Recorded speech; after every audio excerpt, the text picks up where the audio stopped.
Alhamdulillah wa syukurillah, puji syukur kehadirat Allah Azza wa Jalla yang masih menganugerahkan kepada kita nikmat kesehatan, keafiatan dan kesempatan, sehingga pada malam hari ini kita bisa bersama-sama hadir di masjid tercinta ini dalam rangka memperingati peristiwa besar yang Allah abadikan dalam Al-Quran Al-Karim, yaitu peristiwa Isra Mi'rajnya Rasulullah Sallallahu Alaihi Wasallam.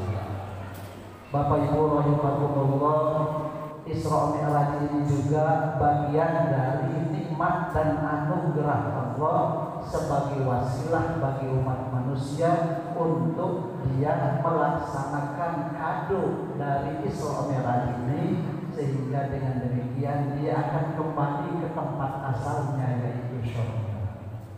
Bapak Ibu rahimakumullah, di dalam Al-Quran Allah banyak menceritakan manusia-manusia pilihan dari golongan hambanya yang pandai mensyukuri nikmat-nikmatnya. Contoh dalam Al-Quran Allah menceritakan Nabi Nuh alaihissalam. Nabi Nuh berucap, Alhamdulillahilladzi najjana minal qaumiz zalimin. Segala puji bagi Allah yang telah menyelamatkan aku dari kaum-kaum yang zalim. Yang kedua, Nabi Allah Ibrahim juga Allah ceritakan dalam Al-Quran, dia memuji Allah tatkala mendapatkan nikmat. Allah ceritakan Nabi Ibrahim berucap, Alhamdulillahilladzi wahaba li 'alal kibari Ismail wa Ishaq inna rabbi lasami'ud du'a. Segala puji bagi Allah yang telah menganugerahkan kepada Ismail dan Ishaq. Sungguh dia adalah zat yang maha menerima segala doa. Yang ketiga, dalam Al-Quran Allah juga menceritakan Nabi Allah Sulaiman alaihissalam tatkala Allah berikan dia nikmat, maka Nabi Sulaiman berucap, Alhamdulillahilladzi faddalani 'ala katsirin min ibadihil mu'minin. Segala puji bagi Allah yang telah menganugerahkan kepada kelebihan sebagaimana Allah memberikan kelebihan itu kepada orang-orang yang beriman.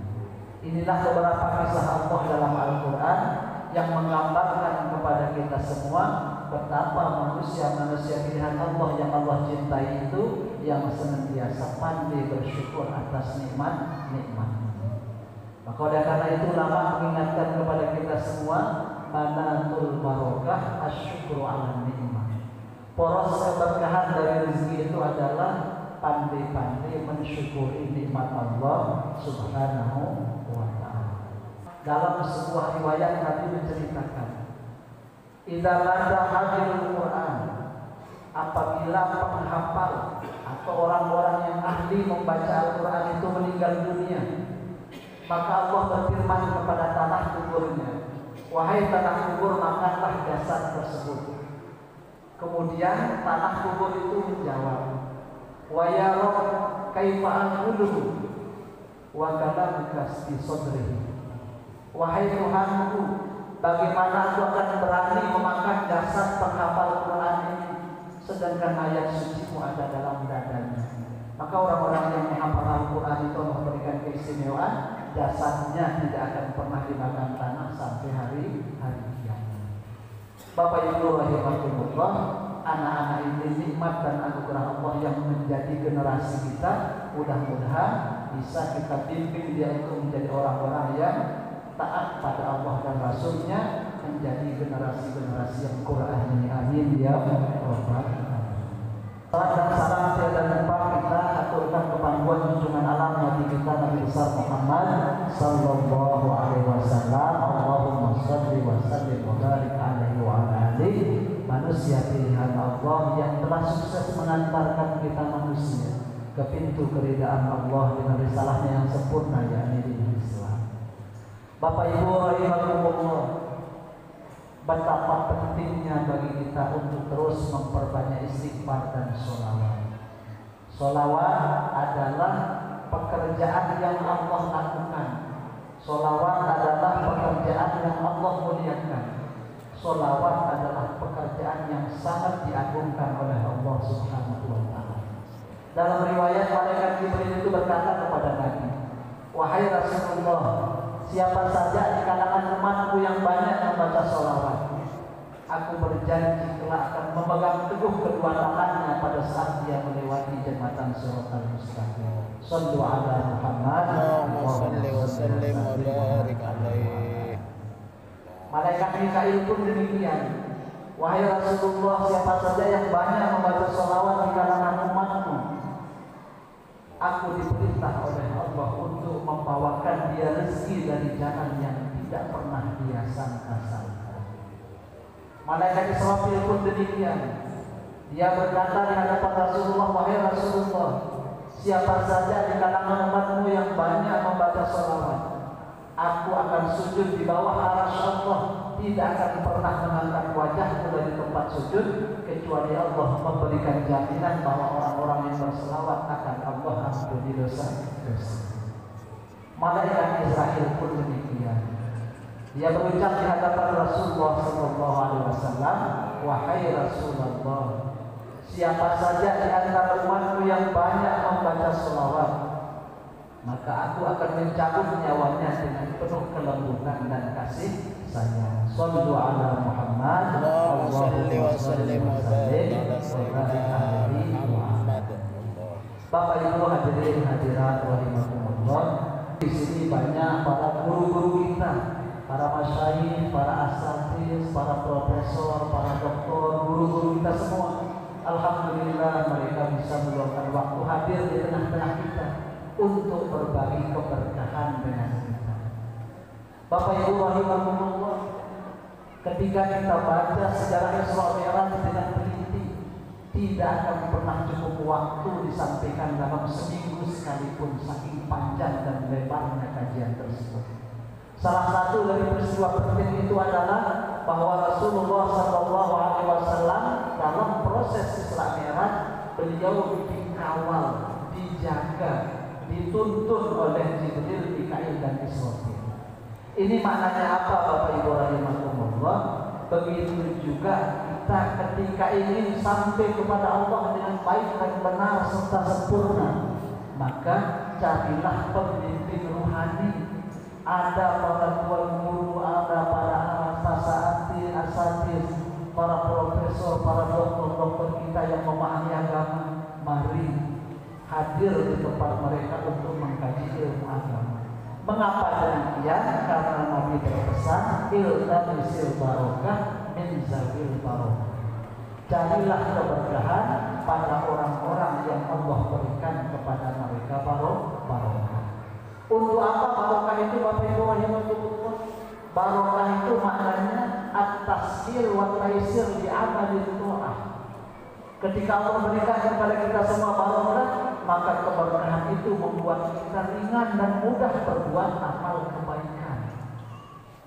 Bapak Ibu jemaah sekalian yang dirahmati Allah Subhanahu wa taala, Isra Mi'raj ini menurut ulama terjadi pada hari Jumat atau pada hari Jumat ba'da maghrib malam Sabtu. Kemudian Nabi turun setelah perjalanan yang jauh sebelum tibanya waktu subuh. Oleh Aisyah radhiyallahu anha diceritakan bahwa gelas yang ada di tepi tempat tidurnya Rasulullah masih hangat, bekas dipegang gelas tersebut oleh Rasulullah sallallahu alaihi wasallam. Artinya peristiwa Isra Mi'raj itu sangat cepat terjadi. Dalam ayat Isra ini Allah memulai dengan kata subhana. Ini maknanya bahwa peristiwa itu peristiwa yang betul-betul mengagumkan dan sangat-sangat ajaib karena ada campur tangan Allah Subhanahu wa taala. Bapak Ibu rahimakumullah, mengapa Isra Mi'raj dari Masjidil Haram tidak dari tempat yang lain? Para ulama menegaskan karena masjid itulah sumber keberkahan ilahi. Masjid itulah letak energi ilahiyah yang jika masuk ke dalam hati sanubari manusia, maka energi itulah yang membuat dia nikmat untuk dekat dengan Allah Subhanahu wa taala. Seorang ulama bertanya, apakah Allah punya surga di dunia? Ulama itu menjawab iya. Malam yadkhul jannatullah fid dunya, lam yadkhul jannatullah fil akhirah katanya. Siapa yang tidak pernah masuk ke dalam surga Allah di dunia, maka mustahil dia akan masuk ke dalam surga Allah kelak di akhirat. Apa surga Allah di dunia? Ialah rasa nikmat yang luar biasa ketika melaksanakan ibadah. Jadi Bapak Ibu, syukur, kita patut bersyukur. Sholat maghrib hadir berjamaah, mendengarkan tausiah agama, kemudian nanti ditutup dengan sholat isya berjamaah. Rasulullah SAW pernah menegaskan dalam sebuah hadisnya, man hafaza ala sholatil maghribi fi jama'atin ma'al isya faqad hafaza min lailatul qadar. Siapa yang menjaga sholat maghrib dan isya secara berjamaah, maka sungguh Allah samakan pahalanya dengan orang yang bertemu pada malam Lailatul Qadar. Sungguh luar biasa. Karena itu Bapak Ibu rahimakumullah, sesibuk apapun kita, luangkan waktu, hentikan rutinitas beberapa saat saja untuk mendekatkan rohani kita, agar rohani ini mendapatkan kenikmatan dekat dengan Allah Subhanahu wa Ta'ala. Bapak Ibu rahimakumullah, Masjidil Haram sumber barokah. Di Masjidil Haram ada Ka'bah, kiblat pertama yang Allah bangun untuk malaikat yang menghuni dunia. Di Ka'bah ada Hajarul Aswad. Hajarul Aswad itu adalah malaikat yang Allah buat dan ciptakan yang kemudian menjadi batu. Nabi pernah memuji Hajarul Aswad. Hajarul Aswad jadi Allah ala wajhil ardi. Hajarul Aswad itu tangan kanan Allah di bumi. Maka setiap orang yang berhaji dan bisa kemudian mengucap salam pada Hajarul Aswad, Hajarul Aswad itu kelak yang akan menjadi saksi di hadapan Allah bahwa orang tersebut berhak menjadi penghuni syurga. Amin ya rabbal alamin. Kemudian di Masjidil Haram itu ada Hijr Ismail, tempat Nabi Ismail ditidurkan. Di Masjidil Haram itu ada air Zam-Zam, air yang paling berkah di muka bumi, air surga yang Allah hadirkan ke muka bumi. Di Masjidil Haram ada makam Ibrahim. Allah pesankan melalui ayat wattakhidhu min maqam Ibrahim musalla. Hendaklah kalian menjadikan makam Ibrahim tempat sholat setelah tawaf, walau hanya sekedar 2 rakaat. Saking barokahnya. Di sekitar Masjidil Haram pula Allah meletakkan Safa dan Marwah sebagai simbol perjuangan umat manusia untuk mencapai sebuah keberkahan hidup. Bapak Ibu rahimakumullah, itulah sebab kenapa Rasulullah SAW diisrakan dari Masjidil Haram. Kemudian dari Masjidil Haram Rasulullah dibawa oleh Jibril dari Israfil menuju ke Thaifah. Thaifah itu adalah Madinah. Berhenti sesaat di sana, Nabi diperintah sholat oleh Jibril. Silakan sholat 2 rakaat di sini wahai Rasulullah. Kemudian Nabi sholat 2 rakaat. Nabi bertanya, tempat apa ini wahai Jibril? Nabi menjawab, disinilah kelak engkau akan meninggi, menegakkan dan memperjuangkan kalimat tauhid. Di sini pula kelak engkau akan dimakamkan. Itu jawaban dari malaikat Jibril. Setelah itu kemudian Nabi dibawa pindah ke Madian. Nabi sholat 2 rakaat. Nabi bertanya, tempat apa ini wahai Jibril? Jibril menjawab, disinilah pertama kali Nabi Musa istirahat dari kejaran Fir'aun. Maka Nabi sholat 2 rakaat. Setelah dari Madian kemudian Nabi dibawa pindah ke Tursina, sholat 2 rakaat. Nabi bertanya, tempat apa ini wahai Jibril?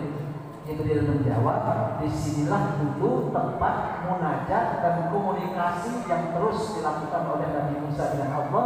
Dan di Bukit Tursina ini pertama kali turun yaitu kitab Taurat. Setelah itu kemudian Nabi pindah dibawa oleh Jibril ke Bethlehem. Sholat 2 rakaat. Nabi bertanya, tempat apa ini wahai Jibril? Jibril menjawab, disinilah dilahirkannya Ruhullah yaitu Nabi Isa alaihissalam. Kemudian Nabi kembali diajak ke Masjidil Aqsa, sholat 2 rakaat. Bapak Ibu rahimakumullah, apa makna sholat Nabi dalam setiap tempat-tempat yang dia lalui adalah at-tabarruk di antara sholihin. Nabi diajari oleh Jibril untuk mencari keberkahan dari bekas-bekas orang-orang yang soleh. Para masyayikh, para guru-guru kita, tuan guru kita, para asatidz kita, para profesor, para doktor kita, mereka orang-orang yang diberikan barokah ilmu oleh Allah untuk kita kemudian mengambil kemanfaatan dari ilmu-ilmu mereka yang insya Allah dan Dan mudah-mudahan amal yang sedikit jika dilandasi oleh ilmu, insya Allah itulah amal yang dihitung sempurna nilainya oleh Allah Subhanahu wa Ta'ala. Bapak Ibu rahimakumullah, kemudian dari Masjidil Aqsa Nabi berangkat menuju Bukit Ketenaran. Di Masjidil Aqsa kemudian Nabi mengimami ruh para nabi. Maka oleh karena itu bulan ini sangat dimuliakan oleh Nabi dan seluruh sahabat serta orang-orang yang soleh terdahulu. Mengapa demikian? Pada bulan Rajab Rasulullah diserahkan. Pada bulan Rajab Rasulullah dipertemukan dengan ruh para nabi. Pada bulan Rajab Rasulullah mengimami seluruh nyawa para nabi. Pada bulan Rajab Rasulullah ziarah ke surga. Pada bulan Rajab Rasulullah ziarah ke neraka. Pada bulan Rajab Rasulullah sampai ke Aras. Pada bulan Rajab Rasulullah sampai ke Sidratil Muntaha. Jadi oleh karena itu begitu mulia bulan Rajab. Bapak Ibu rahimakumullah, ketika Nabi sampai di langit, Nabi Allah pertemukan dengan beberapa nabi. Salah satunya adalah Ibrahim alaihissalam. Nabi Ibrahim kemudian berpesan kepada Nabi, wahai Rasulullah, sampaikan salam takzimku pada umatmu. Suruhlah mereka untuk menanam tanaman-tanaman di tanah-tanah surga yang subur ini.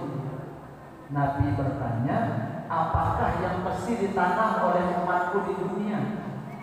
Kemudian Nabi Ibrahim menjawab, yang ditanam oleh umatku di dunia adalah amal-amal yang soleh, dan suruh mereka memperbanyak kalimat subhanallah walhamdulillah wala ilaha illallah wallahu akbar wala haula wala quwwata illa billahil aliyyil azim.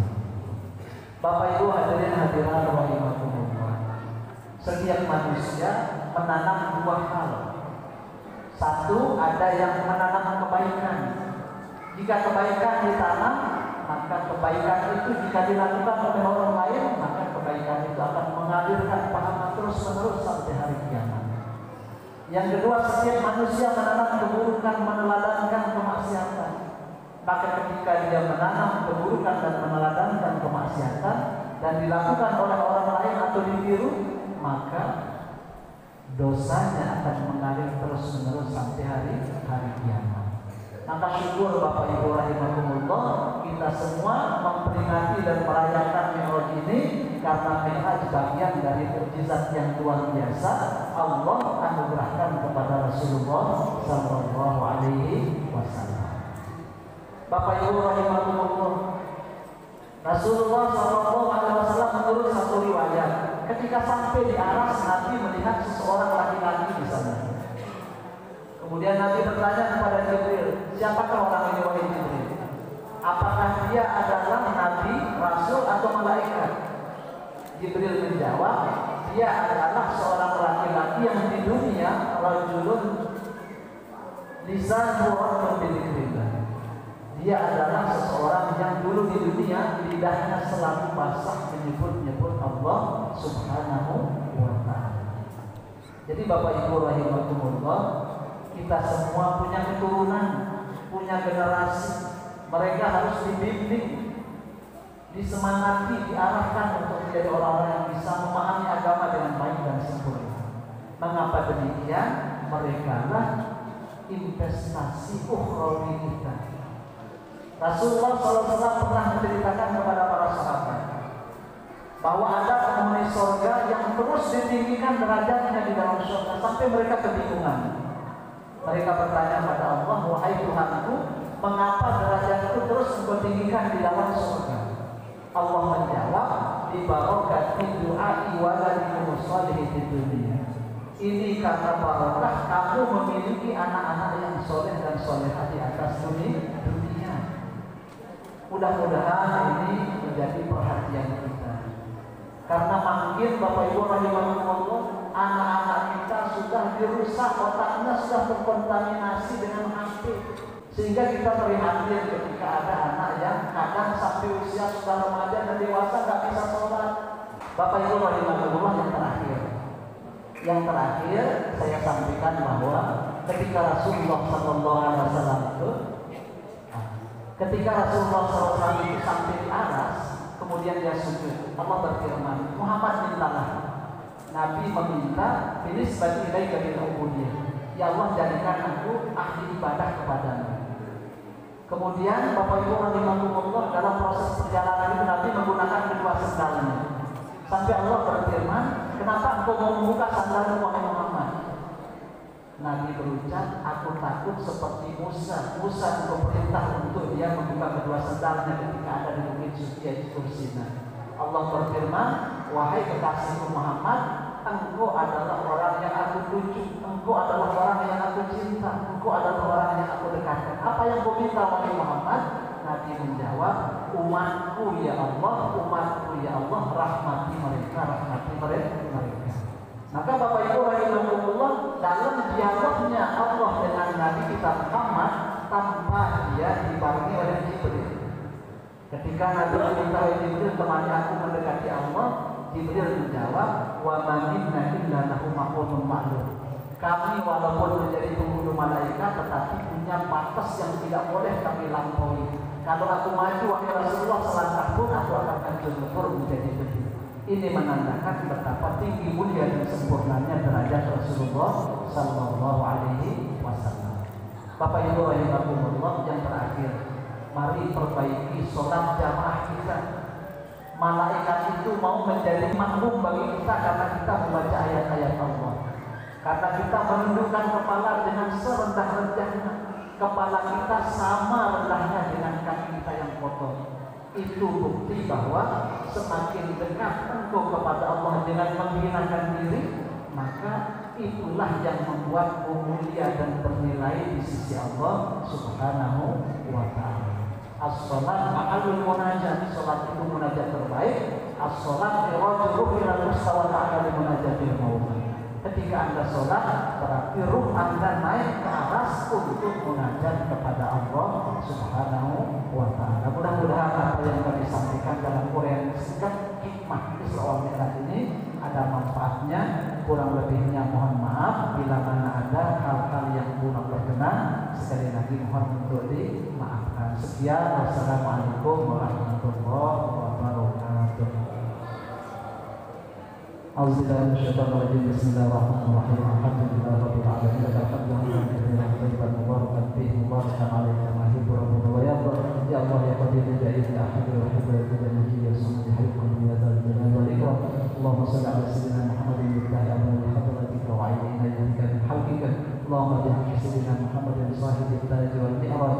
Nas'aluka an taj'alana min ummati wa ahlina mutamassikin ala sunnatihi wa tawaffana fi millati wa husna ya Allah fi zumrati. Wassallallahu ala sayyidina Muhammad. Alhamdulillah rabbil alamin. Al-Fatihah.